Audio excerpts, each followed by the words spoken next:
This coin could be worth millions.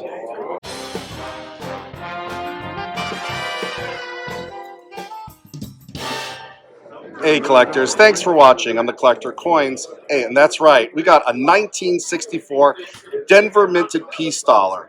Let's talk about the peace dollar. You know, the peace dollar was created to commemorate the end of World War I and to symbolize a new era of peace. In 1918, the U.S. passed the Pittman Act, which required the U.S. Mint to melt over 270 million Morgan dollars and later replace them with new silver dollars. And then in 1921, the Mint was required to resume silver dollar production. Now here's the ironic thing. The peace dollar design was not ready for use, which is why the U.S. Mint produced 1921 dated Morgan dollars. Eventually, the dies were available and we started striking peace dollars in 1921. A design competition was held to help create a coin representing peace. Anthony D. Franceschi's design won, and it featured Lady Liberty with a radiant crown on the obverse and an eagle resting peacefully on a rock with an olive branch. Collectors and the public wanted something new, modern, and meaningful, and as a result, the design of the peace dollar was created and was the first U.S. coin to explicitly celebrate peace. I think this is an underappreciated coin because of the nature of the design, which in 1921 was much stronger. It was a high relief design. However, in 1922, George Morgan, who was the chief engraver of the Mint, had to redesign the peace dollar. The high relief in 1921 was very hard to strike, the dies cracked frequently, production was slow and it was costly to produce, and worst of all, because of the high relief, the coins were not stackable in banks. As a result, a more shallow relief with slight adjustments to the profile Liberty were made in 1922 by Morgan to help better mint the coins. As a result, there was a redesign of the eagle and word placement for better striking. There was better metal flow in the presses when struck. It resulted in faster production. The dies lasted longer. The strikes were sharper, and the coin was less costly to produce. So in 1922, about 35,000 high relief peace dollars were struck early in the year, but nearly all of them were melted because the striking problems that had existed.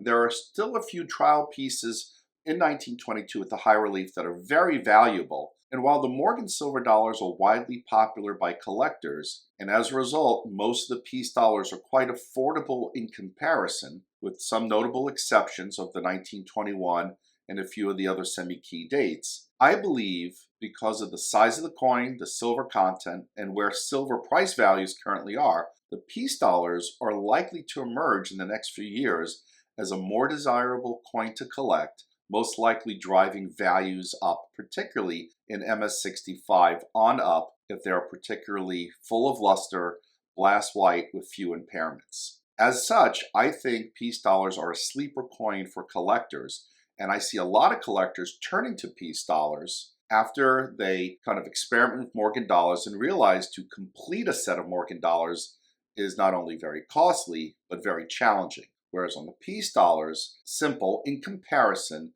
to assemble a complete set. Now let's get back to the coin at the beginning, the 1964 Denver minted peace dollar, which incidentally is illegal to own. This is a fantasy piece.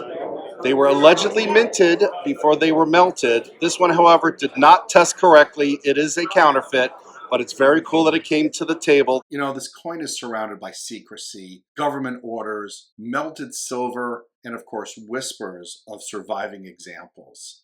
Let's break down the entire story. In the early 1960s, the United States faced a serious silver shortage, and silver prices were climbing, and Americans were hoarding coins left and right, especially silver dollars. You know, at the time, banks and casinos, especially in the American West, still heavily relied on silver dollars for daily transactions. Peace dollars stopped minting in 1935. So supplies were running low, and Western politicians, most notably from Nevada, pushed Congress to mint more silver dollars. So political pressure was one of the major factors in reviving the peace dollar. Now the irony here was at the same time silver prices were rising, and so the government was trying to reduce silver coin production, not increase it. Still, Congress authorized new silver dollars anyway. And on August 3rd of 1964, Congress passed a public law, Law 88-580, which authorized the minting of 45 million new silver dollars. And the U.S. Mint decided to revive the peace dollar design, making it obvious choice for new coins. In early 1965, the Denver Mint struck over 31,000 peace dollars, all with the 1964 date, even though they were struck the next year, and they were all carrying the D mint mark as they were struck in Denver. And while these coins did physically exist, and bags of them were seen by Mint employees, they were never released. All right, so why were they never released? Well, critics accused the government of encouraging hoarding. People argued, why issue silver dollars when we're trying to save silver? Won't these just be hoarded immediately? It was an embarrassing contradiction for the Treasury Department. And so the Treasury reversed course. Treasury officials quickly stepped in and halted the program. And all 1964 D peace dollars were destroyed. Every coin was melted, none were released into circulation, and no examples are legally allowed to exist. So the key question is, do any exist? Were any snuck out of the mint, like we saw in the 1974 aluminum cent? And owning one is illegal since they were never officially issued. So my advice to you is that if you come across a 1964 dated peace dollar, be very suspicious. If you see one for sale online, do not buy it. It is likely to be a counterfeit unless you want to own a fantasy piece and understand that it is not the real example. Well, collectors, I hope you enjoyed this video. I do recommend buying peace dollars, just the ones that have been authorized for circulation and are authentic, because they are a coin that I think is going to go up in value over the next few years. And with that, thanks for watching, happy collecting, and I'll see you at the next coin show.